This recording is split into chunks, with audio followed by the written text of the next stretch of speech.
Good morning. आज का जो हमारा टॉपिक है वो है मैक्रो इकोनॉमिक्स में से हमने एक चैप्टर लिया है मनी। तो मनी एंड बैंकिंग आपका एक टॉपिक रहेगा, लेकिन आज जो हम पहले लेक्चर्स में लेंगे वो हम टॉपिक लेंगे मनी का। तो मनी जैसे आप देखते हैं कि आपका डेली लाइफ में यूज होता है, हर स्टूडेंट, हर चिल्ड्रन, वुमेन, मैन, हर बंदा पूरी लाइफ के अंदर उसको यूज करता है। तो money play very important role in our life.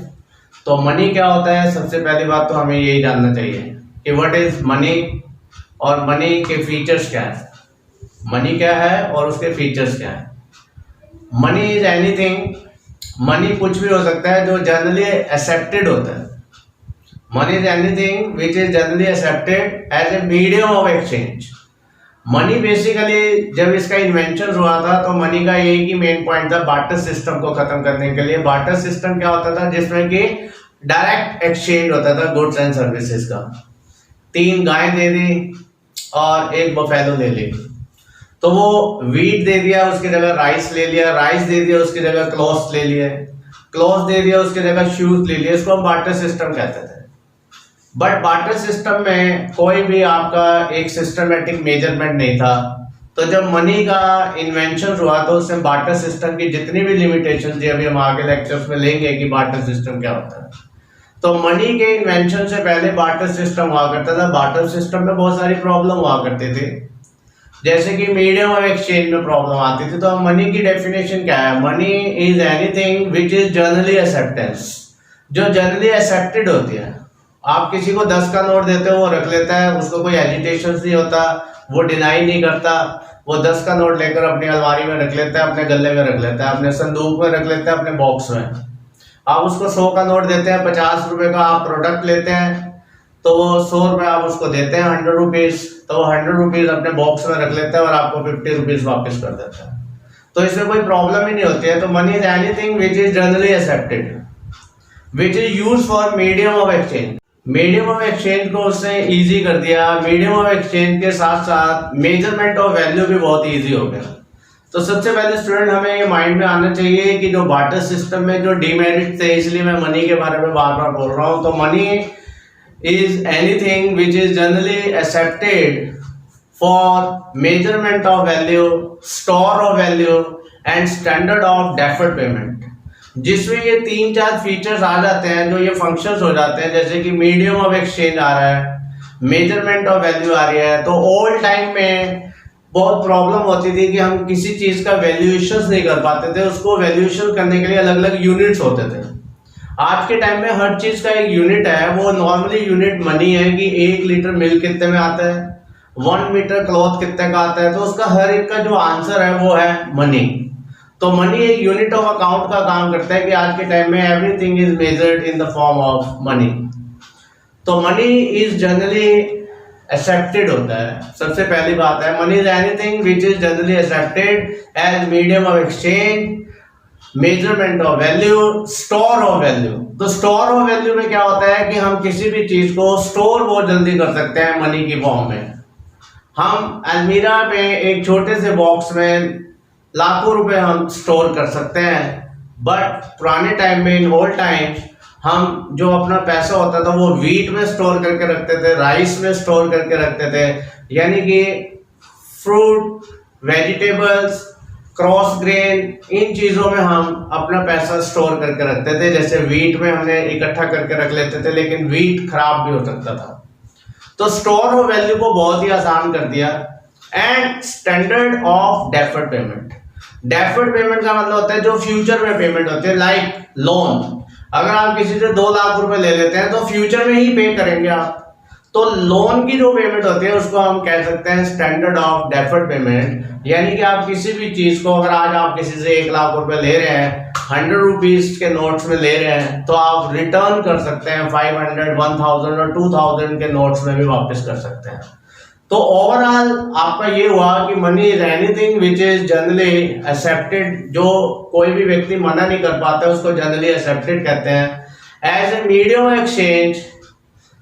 Right, medium of exchange का मतलब ये है कि आप किसी को 100 रुपीज देंगे और 100 रुपीज के इक्वल प्रोडक्ट लेकर आप अपने घर में वापस आ जाएंगे।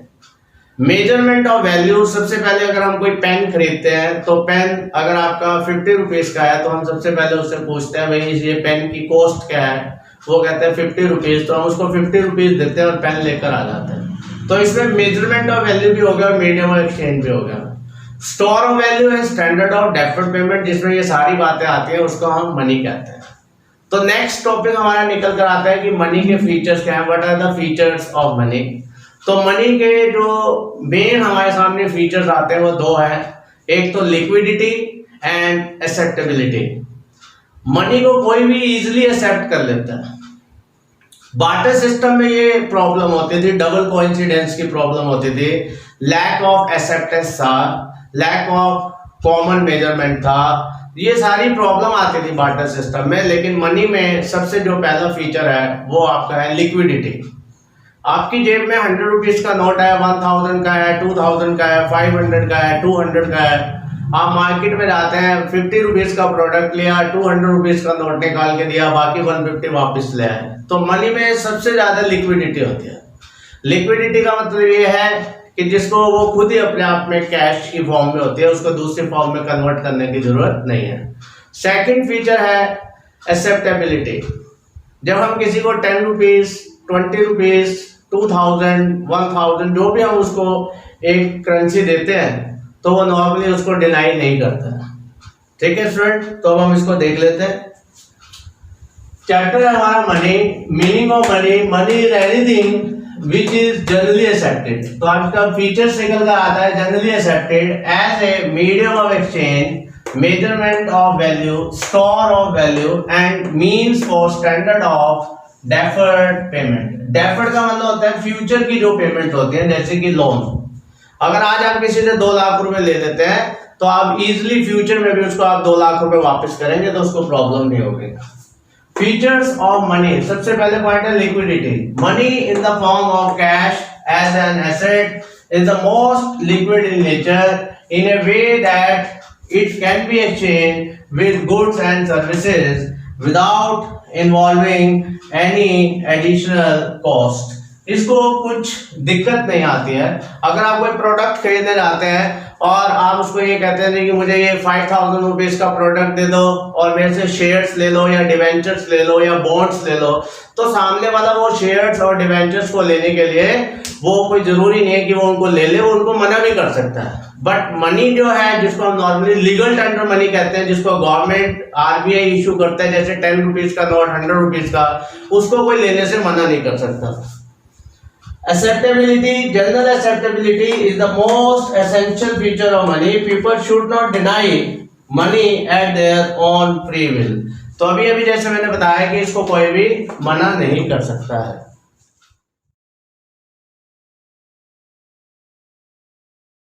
ओके स्टूडेंट, अब हम देखते हैं functions of money. Functions of money divided into basically 2 parts, primary function and secondary functions. First is the primary functions में भी आपके 2 फंक्शंस होते हैं, medium of exchange and measurement of value. And secondary functions में भी basically 2 functions आते हैं, एक आता है store of value and standard of deferred payment. तो हम स्टेप बाय स्टेप देखते हैं कि फंक्शंस ऑफ जो मनी है वो 2 तरह के होते हैं, primary function and secondary function. तो प्राइमरी फंक्शंस में 2 होते हैं, medium of exchange and measurement of value. तो सबसे पहले हम प्राइमरी फंक्शंस को ले लेते हैं। प्राइमरी फंक्शन में सबसे पहला फंक्शन है medium exchange. Before invention of the money, तो जब बार्टर सिस्टम हुआ करता था तो उसमें हम गुड्स के बदले में गुड्स को लेते और देते थे, जिसको हम कह देते थे directly exchange of goods and services. हम व्हीट दे देते थे, उसकी जगह क्लॉथ ले लेते थे, तो इसको हम डायरेक्ट एक्सचेंज कहते थे, बार्टर सिस्टम कहते थे। बार्टर सिस्टम में एक प्रॉब्लम रहती थी मीडियम ऑफ एक्सचेंज की, तो वो मीडियम ऑफ एक्सचेंज जो होता है वो प्रॉब्लम खत्म हो गई आज के टाइम में। मीडियम ऑफ एक्सचेंज में हम अगर एक शर्ट परचेज करने जाते हैं तो हम शर्ट ले आते हैं और शर्ट का रेट पूछ लेते हैं कि इसकी कॉस्ट क्या है, तो वो कहते हैं 1000, तो हम उसको 1000 दे देते हैं और शर्ट लेकर आ जाते हैं। तो हम जो शर्ट घर लेकर आते हैं और 1000 देकर आते हैं, इसको कहते हैं medium of exchange. Second point आता है मेजरमेंट ऑफ वैल्यू भी साथ के साथ ही। आज के टाइम में जो कॉमन डिनोमिनेटर है हर चीज का, कि 1 लीटर मिल्क कितने का है और 1 मीटर कपड़ा कितने का आता है, उसकी भी जो कॉस्ट है, उसकी जो वैल्यू है, वो मनी में ही इंक्लूड होती है, मनी के थ्रू ही उसकी कैलकुलेशन होती है। तो मनी ने ये काम बहुत ही आसान कर दिया। तो अब देखते हैं students, function of money, primary function and secondary function. Primary function में भी दो है, medium exchange and measure of value. Secondary function में store of value, standard of deferred payment. Deferred का मतलब होता है जो पोस्टपोन से रिलेटेड पेमेंट्स होते हैं, फ्यूचर पेमेंट जो होती हैं, जो फ्यूचर में पेमेंट की जाती है, जैसे पेमेंट ऑफ लोन, तो उसको हम स्टैंडर्ड ऑफ डेफर्ड पेमेंट कहते हैं, जिसको भी हम डिस्कस करेंगे। तो पहला फंक्शन आपका प्राइमरी फंक्शन में है medium of exchange, that is the first. Medium exchange is the basis of functions of money. People exchange goods and services through the medium of money. पुराने टाइम में वस्तु के बदले में वस्तु आया था, गुड्स के बदले में गुड्स एक्सचेंज होता था। Money act as a medium of exchange और as a medium of payment. Money came into use to remove the inconvenience of barter system. इससे जो बार्टर सिस्टम की लिमिटेशन थी, जो कमी थी, उसको दूर कर दिया।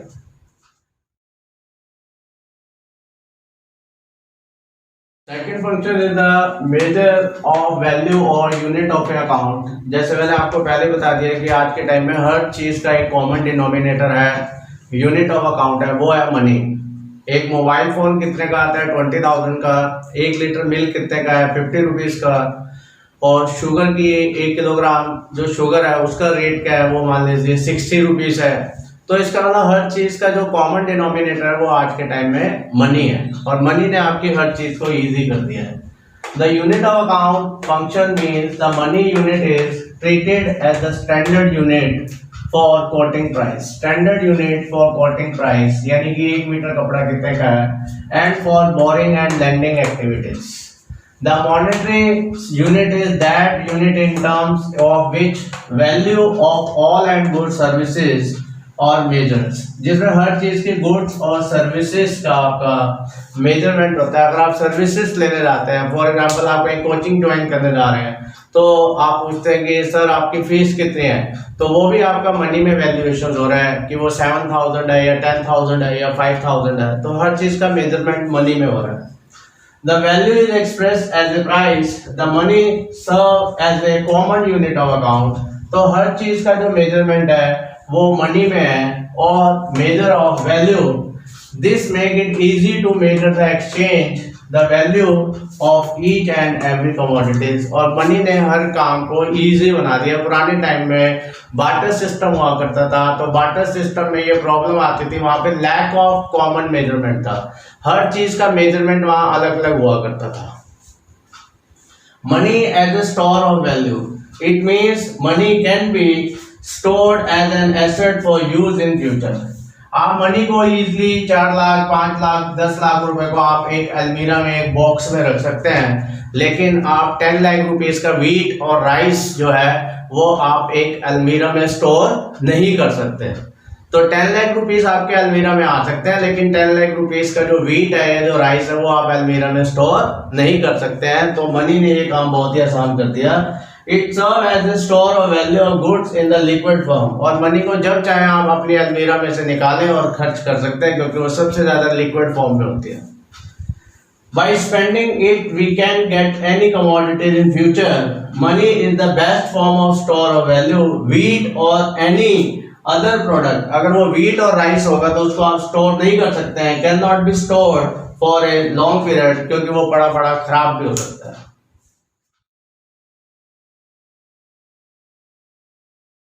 ओके स्टूडेंट, जो फोर्थ है आपका वो है standard of deferred payment. Deferred payment का मतलब होता है जो पोस्टपोन कर दी जाते हैं, जिन पेमेंट में डिले हो जाता है, और जो फ्यूचर से रिलेटेड पेमेंट्स होती हैं, लाइक लोन्स, डेट जिसको आप कह सकते हैं।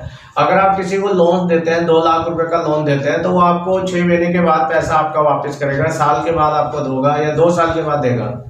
तो वो लोन शॉर्ट टर्म के लिए भी हो सकता है, मीडियम टर्म के लिए भी हो सकता है, और लॉन्ग टर्म के लिए भी हो सकता है। तो कहने का मतलब यह है कि स्टैंडर्ड और डेफर्ड पेमेंट, डेफर्ड का मतलब होता है पोस्टपोन, यानी कि फ्यूचर से जो रिलेटेड पेमेंट्स होते हैं, payments are related to futures, उनको हम डेफर्ड पेमेंट कहते हैं। डेफर्ड का मतलब होता है पोस्टपोन, जो फ्यूचर के लिए आगे टाल दिया जाता है। उसमें आपकी लोन्स की जो पेमेंट है वो नॉर्मली काउंट किए जाते हैं। तो मनी का इसमें बहुत ज्यादा इंपॉर्टेंट रोल होता है, क्योंकि जो मनी की वैल्यू होती है वो काफी टाइम तक कांस्टेंट रहती है। तो इसलिए अगर आप किसी को आज 2 लाख रुपए देते हो और वो आपको 6 महीने के बाद 2 लाख रुपए देता है, तो आप उसको इजीली एक्सेप्ट कर लेते हैं। लेकिन अगर आप किसी को अपना मोबाइल फोन दे दो 6 महीने के लिए और वो आपको वापस करने आएगा, तो वो हो सकता है कि उस क्वालिटी में ना हो जिस क्वालिटी के अंदर आपने जिस कंडीशन में उसको पे किया था।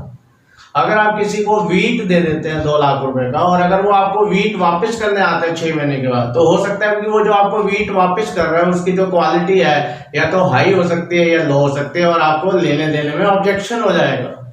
लेकिन अगर आप किसी को 2 लाख रुपए दे रहे हैं तो आप फ्यूचर में उससे 2 लाख रुपए लेते हैं तो आपको कोई प्रॉब्लम नहीं होती है। Deferred payments are payment which are contracted to be made sometime in the future, जो फ्यूचर से रिलेटेड होते हैं। Debt loans are usually expressed in terms of money. Deferred payment are the postponed payment to be made in future, जो आपकी future में payments की जाएंगी। The use of money as the standard of deferred or delayed payment immensely simplified, और cash में इसको simplify कर दिया है for borrowing and lending operation, because money generally maintains a constant value through time, क्योंकि money की जो value है वो काफी टाइम तक कांस्टेंट रहती है। अगर हम किसी को 2 लाख रुपए दे रहे हैं तो वापस 2 लाख ले रहे हैं तो हम इजिली एक्सेप्ट कर लेते हैं। ओके स्टूडेंट, लास्ट में कंक्लूजन है, money is a matter of function for. इसका मतलब ये लाइन ध्यान से देखें आप, तो यहाँ पर आपको कंक्लूजन लिख दिया गया है, जो मेन लाइन बना दी गई है उसमें 4 फंक्शन काउंट किए गए हैं: medium, measure, standard of deferred payment और स्टॉक। तो चारों फंक्शन ही हमने आपके सामने एक्सप्लेन कर दिए हैं। तो डेफर्ड, स्टैंडर्ड और डेफर्ड पेमेंट अपने आप में बहुत इंपॉर्टेंट फंक्शन है, 2 मार्क्स का बोर्ड में आ सकता है। अब हम जो नेक्स्ट टॉपिक ले रहे हैं वो ले रहे हैं बार्टर सिस्टम। पुराने टाइम में, ओल्ड टाइम में बार्टर सिस्टम बहुत ज्यादा यूज हुआ करता था, जिसमें कि डायरेक्ट एक्सचेंज ऑफ गुड्स हुआ करता था without any role of the money. तो हम बार्टर सिस्टम देख लेते हैं। Meaning of barter system, meaning of barter system में क्या होता है student? Direct exchange of goods against goods. Goods का जो एक्सचेंज होता है वो गुड्स के साथ होता है। जैसे आपने किसी को वीट दे दिया और उसकी जगह आपने क्लॉथ ले लिया। द यूज ऑफ मनी, यानी कि without the use of money is called barter system. Exchange is usually bilateral. Bilateral मतलब 2 पार्टी होंगी, एक उसमें फार्मर होगा, एक पार्टी कोई और हो सकती है। अब मान लीजिए कि जो शूज बनाने वाला है, जो शूज मेकर है, तो फार्मर क्या करेगा, उसको वीट दे देगा, उससे शूज ले लेगा। और जो शूज बनाने वाला है, जो मोची है, कॉबलर है, वो क्या करेगा, शूज बनाकर फार्मर्स को दे देगा, उससे राइस ले लेगा। इस तरह से दोनों की जरूरतें आपस में पूरी हो जाती हैं without use of money. Money का कोई रोल नहीं होगा, गुड्स के साथ गुड्स एक्सचेंज किए जाएंगे।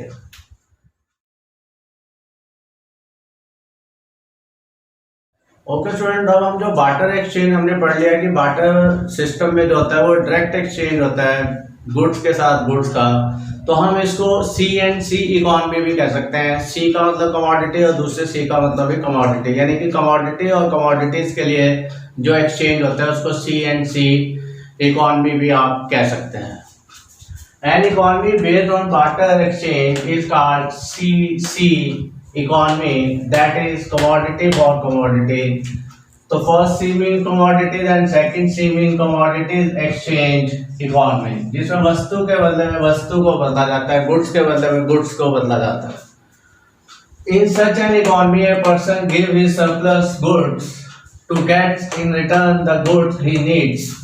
For example, when a weaver, जो कपड़ा बुनता है, give his cloth to the farmer. Weaver उसको कहते हैं जो जुलाहा होता है, जो कपड़ा बुनता है, जो कपड़ा बनाता है, वो अपना सरप्लस कपड़ा जो है cloth to the farmer in return for getting the wheat. तो वो क्लॉथ दे देगा और उसी जगह वीट और राइस ले लेगा from the farmer. This called barter system, C&C economy. तो बार्टर सिस्टम को आप C&C इकोनॉमी भी कह सकते हैं। लिमिटेशंस और प्रॉब्लम्स ऑफ बार्टर सिस्टम।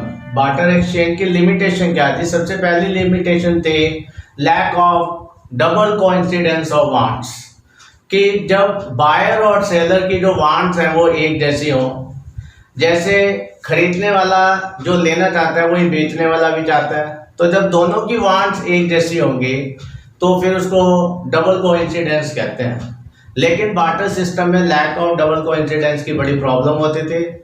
जैसे कि एक आदमी अपनी गाय सेल करना चाहता है, cow, he want to sell his cow and gets 4 goats from other person, और वो 4 बकरियां चाहता है दूसरे व्यक्ति से, तो उन दोनों में बड़ी प्रॉब्लम हो जाएगी कि उसको उसकी गाय की जरूरत है या नहीं है, उसको बकरियां अपनी 3 देनी है या 2 देनी है या 4 है या 5 है, तो उसमें बड़ी प्रॉब्लम आ जाती थी कि सामने वाला वो चीज लेना चाहता है या नहीं लेना चाहता है जो चीज आप दे रहे हैं।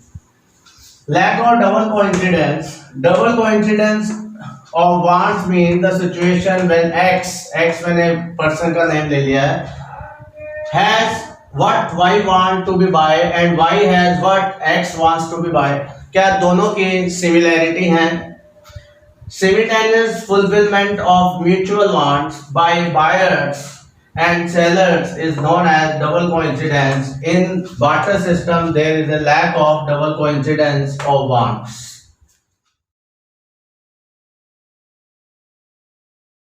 Third limitation is the lack of common measurement. तो ओल्ड टाइम में कोई भी कॉमन मेजरमेंट नहीं हुआ करता था, कोई भी कमोडिटी होती थी उसका वैल्यूएशन किसी चीज में भी हो सकता था। लेकिन आज के टाइम में हम जाते हैं बाजार में, ट्राउजर लेने जाते हैं, जीन्स लेते हैं, पेन लेते हैं, वॉच लेते हैं, तो उसका जो मेजरमेंट है आज के टाइम में वो मनी की फॉर्म में होता है। In barter system there is no common measure of value even if a buyer and seller of each other's commodities, right, happen to meet, the problem arises in what proportion of the two goods are to be exchanged। तो problem सामने आती है कि उनका proportion क्या होगा, उसकी cost क्या होगी। each article must have as many different values as there are to be exchanged।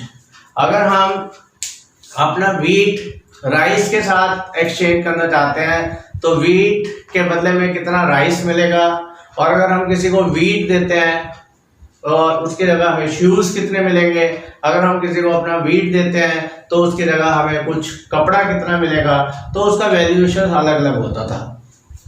Next problem is the lack of standard of deferred payment. जैसे हम पहले भी कर चुके हुए हैं, डेफर्ड का मतलब पोस्टपोन होता है, फ्यूचर पेमेंट से होता है, और फ्यूचर पेमेंट जो होती है वो बोरिंग्स एंड लैंडिंग से रिलेटेड होती है।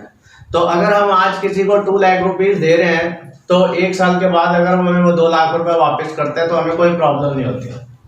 लेकिन पुराने टाइम में जब मनी नहीं थी तो हम किसी को अगर वीट दे रहे हैं 4 बोरी 4 bags of wheats to give any person, तो फ्यूचर में जब वो आफ्टर 1 ईयर 2 ईयर्स के बाद हमें वो 4 बैग वापस करने आएगा तो उसमें हमें हो सकता है कि हमारे बीच में मतभेद हो जाए, हमारे बीच में डिस्प्यूट हो जाए।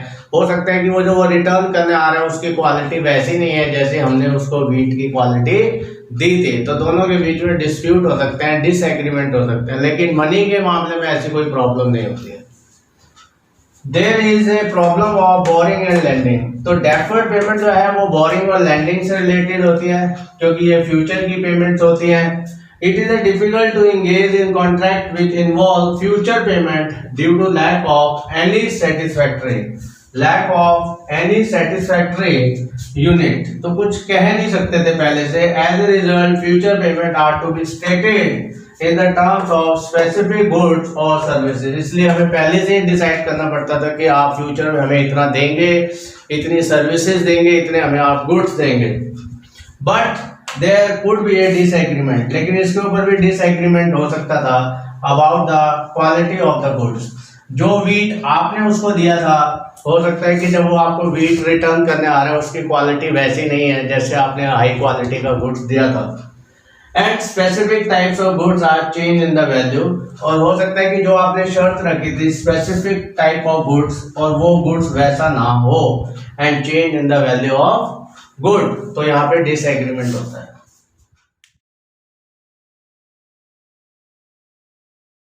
Okay, next difficulty in storing wealth. आप अपने पुराने टाइम में आप अपनी वेल्थ को स्टोर नहीं करके रख सकते थे ज़्यादा समय के लिए। जैसे आप वीट, राइस, पोटैटोज, टमाटोज को आप ज़्यादा टाइम के लिए अपने पास स्टोर नहीं कर सकते हैं, क्योंकि वो ख़राब हो सकते हैं और उनको स्टोर करने की जो कॉस्ट है वो भी ज़्यादा आ सकती है। लेकिन आज के टाइम में जो मनी है, मनी को आप इजीली स्टोर करके रख सकते हैं। उसको गोल्ड की फॉर्म में, डायमंड की फॉर्म में, लिक्विड फॉर्म में, कैश में आप अपनी अलमीरा में रख सकते हैं। लेकिन पुराने टाइम में पोटैटोज या जो कैटल्स हैं या आपके पास व्हीट है या राइस है, उसको आप लंबे समय के लिए स्टोर नहीं कर सकते थे। It is difficult for the people to store wealth for future use in the form of goods like wheat. Wheat को आप लॉन्ग टाइम तक अपने पास स्टोर नहीं कर सकते हैं। Rice, cattle, potatoes, holding of stocks of such goods involve huge cost and deteriorations, और वो सड़ भी सकते हैं और बेकार भी हो सकते हैं। लैक ऑफ डिविजिबिलिटी, कभी कभी कोई सामान ऐसा भी हो सकता है आज के टाइम में, अगर हम किसी को अपना 100 रुपीज़ का नोट दे दें तो जो उसकी जगह 2 50 के भी ले सकते हैं, और फिर एक 50 का नोट लेके हम उसके पास से 10 के 5 नोट भी वापस ले सकते हैं। तो जो मनी है, जो करेंसी है, जो पेपर नोट है, उसके अंदर डिविजिबिलिटी है। लेकिन कुछ चीज़ें ऐसी हो सकती हैं जिनकी पुराने टाइम में बार्टर सिस्टम में जरूर प्रॉब्लम आती होगी, लैक ऑफ डिविजिबिलिटी। जैसे फॉर एग्जाम्पल कि एक व्यक्ति के पास एक गाय है या बफेलो है या उसके पास भेड़ बकरियां हैं, तो अगर वो अपनी एक बकरी किसी को देना चाहता है और उसकी जगह में वो राइस लेना चाहता है, तो वो तो चलो समझ में आता है कि पूरी की पूरी एक बकरी दे दी या पूरी एक गाय दे दी और उसकी जगह में उसने इतना राइस ले लिया या वीट ले लिया या कपड़ा ले लिया। लेकिन अगर वो अपनी आधी बकरी देना चाहता है या आधी गाय देना चाहता है, तो ये तो पॉसिबल ही नहीं है जब तक कि वो उनको मारे ना। तो अगर वो अपनी जो गॉट है, उसके बाद जो भेड़ बकरियां हैं, जो गाय हैं, जब तक वो उसको मारेगा नहीं तब तक वो हाफ हो नहीं पाएगी। तो पुराने टाइम में कुछ चीजें ऐसी थी जिनकी डिविजिबिलिटी नहीं हो सकती थी, और जब डिविजिबिलिटी नहीं होगी तो उसको एक्सचेंज भी नहीं किया जा सकता है। तो मैंने उसको एग्जाम्पल से समझाया है, how to exchange goods of unequal value. If a household wants to sell his goat, or you can say cow, or you can say buffalo, and get in exchange cloth, और उसको उसके बदले में cloth चाहिए equal to the value of the half of his goat। अगर उसको अपनी आधी बकरी देनी है तो फिर प्रॉब्लम आ जाएगी, he cannot do so without killing of his goat। अगर वो उसकी बफेलो है या उसको जब तक मारेगा नहीं तो फिर वो आधी दे नहीं सकता। Thus lack of divisibility of goods makes barter system exchange impossible। तो स्टूडेंट ये आपके सामने 5 लिमिटेशन थी।